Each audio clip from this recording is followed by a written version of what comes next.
Other things to consider before starting your Pokemon business or your TCG business. What products are you going to carry? So, what I had to consider was, did I want to focus on just doing Pokemon? And a lot can be said about focusing a business. If you're focused on one particular business, you can know the ins and outs of it. So if you're focused on Pokemon, you can know the ins and outs of Pokemon. You can know what sets are going to be big. You can dedicate all of your capital toward Pokemon cards, and not spread yourself thin across multiple TCGs. Now, what I decided to do is I didn't want all my eggs in one basket. I wanted to try out a bit of everything. I have the capital to do so. And so I decided that I was going to go with the card games that I had played before, that I enjoyed, and that I felt like are popular enough that I'd be able to sell them. So I decided to go into Pokemon, Magic the Gathering, Star Wars Unlimited, Disney Lorcana, and the one thing that I haven't done is Yu-Gi-Oh! And I had decided I'm going to do Yu-Gi-Oh, but I haven't been able to actually get Yu-Gi-Oh product. So I don't know. That one might end up getting cut out. Any of these TCGs are potentially on the chopping block. But I thought, hey, I'm willing to invest. I have a bit more than probably a lot of people starting out have to invest in it. So let me just try a few different things in the beginning and see what works, see what sells. So far, Pokemon's selling the best. I think my next best seller, honestly, so far is Lorcana, and then probably Magic the Gathering. So we'll see. It's a little tough. I'm very early in the game. Obviously, I said I'm only 1 month in now, so we'll see what ends up happening. I'm definitely focused more on Pokemon. I'm trying to get the latest and greatest stuff for Pokemon. Since that's been selling too, I've been reordering that stuff. I'm definitely focused on Pokemon. That's a big hitter for me. And we'll see where all the other TCGs end up falling in the end. But what products are you going to carry? Are you going to carry TCG supplies? Are you going to carry things that are tangentially related? Are you going to carry, if you're focusing on Pokemon or Magic or whatever it is, whatever TCG floats your boat, are you going to carry English or Japanese? Are you going to carry some of the nostalgic products? Try and go out and get at card shows and whatnot, sealed boxes of first edition, base set? Or are you going to focus on the new stuff? Are you going to focus on selling sealed product? Are you going to focus on selling singles? So there are a number of different avenues, and it's important to think about, once again, how much capital you have, because the less capital you have to invest, the more focused you're going to want to be. And what's your risk tolerance, too? With singles, they can definitely be higher margin than, I think, sealed product. But sometimes I feel, I don't know, me personally, I feel is that singles are a bit riskier. Maybe I'm wrong. Because if you go out, and you really have to know your stuff if you're into singles, in my opinion. You go out to a card show, or you go searching through various tag sales and things like that, or online on like Facebook Marketplace, and you see what's out there, and you have to know how to spot. Obviously, you have to know what cards are valuable. You have to be able to spot if they're fake. And then you need to be able to get a sense for, if you got that card graded, what would it end up coming out as? Would it come out as a PSA 5, PSA 7, PSA 9 or 10? Those are things you're going to have to deal with, and you have to have a lot of expertise, I think, in Pokemon or Magic, whatever TCG you choose to be an expert in. And with that, then you need to know, obviously, how much you can flip before. Now, luckily, that's easier, at least these days, because you can look it up on TCG Player or price charting and whatnot. But to me, that requires a lot of expertise. And so for me, at least in my opinion, since I don't have all of that expertise, I used to love playing Pokemon when I was in middle school, and I love playing with my friends. I play the video games. I don't have that level of knowledge about Pokemon TCG. I'm gaining more knowledge as I go along here. Certainly watching all the news and things coming out, but I'm by no means an expert in Pokemon. So for me, that would be selling singles too risky. So I wanted to focus on, well, why don't I just sell sealed product? I'll make sure that I get legit sealed product from reliable suppliers and see how that goes. So, what products will you carry? Ultimately, let's talk a little bit about the approach that I took.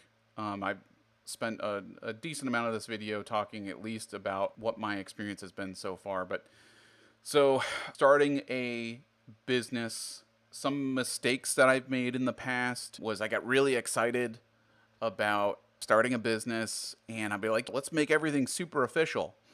And so I went out, and I've done not an LLC, an S corp before, started an S corporation, put everything registered with the state, registered my EIN with the federal government, and got everything taken care of from a legal standpoint.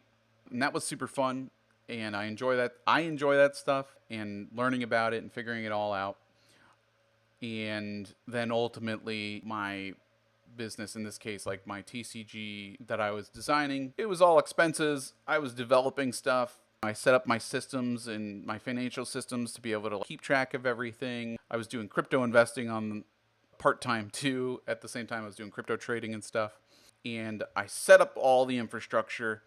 And then in the end, things kind of fizzled. I ran into some brick walls, and it didn't matter that I had that S corp, and ultimately cost me, at least back then I was in New Jersey. New Jersey has a minimum corporate tax of $300 a year. So while I was only incurring expenses trying to develop this game, I'm getting hit with minimum $300 tax every year. I missed one of the tax deadlines because it's different than your normal, tax time. Like, it's not April. You have to have everything in usually by, I think it's like March 15th a lot of the time.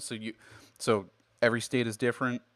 Full disclaimer, if you're starting a business and you start an LLC, S corp, figure out when your state tax returns are due for your business. Figure out when you owe taxes. And it's different too for like resellers, for example, if you owe sales and use tax. So don't get caught up, I would say, in starting an LLC, starting an S corp. Make sure you can start as a sole proprietor. You don't have to do anything. The only thing I had to do, and this is what the approach that I took this time around, since I learned from previous times of starting a business, that, I can get kind of caught up in that. And it doesn't matter if you don't have any revenue coming in, why. And I had no exposure in terms of liability. I was just designing a game, so it really, who am I going to hurt? Nobody. Can't really hurt anybody, just designing a game. So, liability is not a concern. So especially like in now being a retailer, essentially, of Pokemon cards, I'm probably not hurting anybody. Nobody's going to get hurt on the job or anything. It's just me. I'm running this out of, my own home. So it's fine to start as a sole proprietor. And you can do that for a while if you want. Now, me personally, because I really like having things separate, and it gets confusing when money's flowing into your own accounts. It gets a little bit more confusing for tax time, and I just like having things clean. I am going to end up converting from a sole proprietor to an LLC, but I wanted to make sure that I got everything set up first, that I started making sales, that this was going to be something that I was doing at least for the foreseeable future before I made that decision. And, you know, shout out once again to Pokeyeni, Brian at Pokeyeni.com. I know he said in one of his videos that you can easily go, from a sole proprietor to an LLC within the same tax year, and you just need to backdate. Like, things will be backdated. You can work with your accountant or lawyer, whatever it is, who's starting up the LLC, who are helping you with that to, essentially within the January to December calendar year. If you started in January, you were doing pretty good by December, or sorry, let's leave a little bit of time, like November, and then you wanted to separate everything out into an LLC, you can do that, apparently. So that's what I plan on doing. The other things that I had to do to start the business essentially was get a resale certificate or reseller's certificate. State of Connecticut was super easy. It's different for every state. For me, I had to go online, pay a fee, register my location where I'm going to be reselling, which is essentially my home, and they issue the reseller certificate. So wasn't that difficult. What that does for you, though, is allow you to not pay sales tax when you buy the items that you're planning on reselling. Very important, because Connecticut sales tax, at least, is 6.035%. And if I were paying an extra 6% or so on everything that I bought, it would be much tougher to turn a profit when, profit margins oftentimes are between 10 and 20% if I'm taking 6% away already right there. So get your reseller certificate. Also, an important point there too is, you will have sales and use tax that you have to collect. So for me, I have to collect sales and use tax from anybody in the state of Connecticut. So if I sell to somebody in the state of Connecticut, gotta collect sales tax.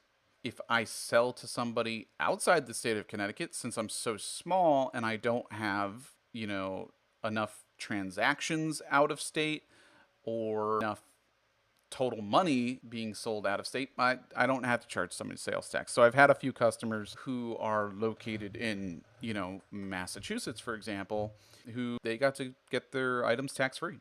So that's great on them. So that's another, reason why you should go to leatherjacketgames.com. If you live in some state other than Connecticut, you can get tax-free Pokemon cards or Magic or whatever. But so that's something to consider. And every state is different.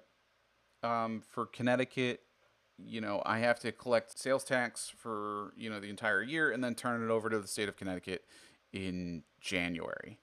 So that's one more date that I have to put on, my list for paying taxes, essentially. And then separately, there will be, obviously, if I have an LLC, there will be a business tax return due probably in March. And I'll have to look that up for Connecticut because New Jersey was March, but, I have to make sure, that it is the correct date. And then everything, generally flows through, if you're an LLC or an S Corp, one of those flow through entities, you essentially just need to do, I think it's called a K-9, and submit it to the state, and ultimately everything flows through to your own individual tax return. So you use that K-9 on your individual tax return, and you file that, in normally April. Other things that I did, I didn't start this business till I had found a reliable supplier. So in my case, since no distributors will work with an online store, and I certainly called them, nobody will work, which stinks, because that's kind of a barrier. That's a barrier to entry right there. Is that people who have distributor access are going to get, a lot of times much better deals than people without. And so that's a barrier. But what I did find was a wholesaler. So I found a wholesaler that could supply me Pokemon, Magic, Star Wars Unlimited, Disney Lorcana. And, I have to pay a fee to them. And so the only way to justify that fee ultimately is by buying in bulk. so that that fee gets spread out amongst, numerous booster boxes, booster packs, numerous products in general, so that ultimately my prices don't have to be too much higher than people with distribution. Now, these wholesalers that I work through, they get their stuff from distributors, and they basically do their best to give me sort of pass through pricing. So essentially, they're not marking things up beyond the fee that they're taking. Now, I have one wholesaler who, allows me to pay via credit card, but then you're essentially, once you factor in like shipping and credit card fees on that wholesaler's side, that jacks up the price a bit. And in such a competitive market, I want to keep the price down as much as possible. So I ended up finding another wholesaler who I do business with as well, who would accept, Zelle payments, and I can just basically transfer the money over. Obviously, riskier from my end because now I'm taking on risk and I don't have the credit card company to bail me out of stuff in case for some reason they weren't to deliver. But luckily, with any supplier, if you're not getting stuff through an official distributor. Like, I'm not working directly with a distributor, so always making sure, if any supplier. So if you're into I don't know, buying singles from a particular supplier, or buying some of the legacy, you know, Pokemon products, and you have regular suppliers, or you're getting Japanese cards, like that, you can't work with a distributor because no Japanese cards aren't even supposed to be being sold in the U.S. So you can't get a distributor, so you got to contact people on, Instagram, or find some way to find a supplier of Japanese cards. You should always do a test run. Always order a minimum amount of stuff initially and see if they're good for it. See if you like working with them. Make sure it's not a scam, because there are plenty of scams out there. Not only in terms of just people selling, scam Pokemon product, but, people that start up these fly by night, businesses and take your money and leave, just disappear.